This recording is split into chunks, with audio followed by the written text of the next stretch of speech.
bridal collection by Shobhika Wedding.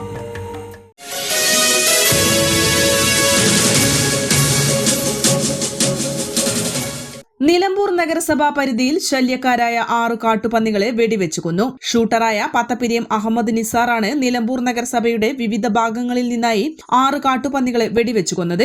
Nilambur നഗരസഭയുടെ വിവിധ ഭാഗങ്ങളിൽ കാട്ടുപന്നി ശല്യം അതിരൂക്ഷമാണ്. ശല്യക്കാരായ കാട്ടുപന്നികളെ വെടിവെച്ചു കൊല്ലാൻ തദ്ദേശ സ്വയംഭരണ സ്ഥാപനങ്ങളിലേക്കുള്ള അനുമതി ഉപയോഗിച്ചാണ് തോക്ക് ലൈസൻസ് ഉള്ള അംഗീകൃത ഷൂട്ടർമാരുടെ സഹായത്തോടെ കാട്ടുപന്നികളെ വെടിവെച്ചു കൊന്നത്. പനയംകോട് വനമേഖലയിലാണ് കാട്ടുപന്നികളുടെ ജഡം സംസ്കരിച്ചത്.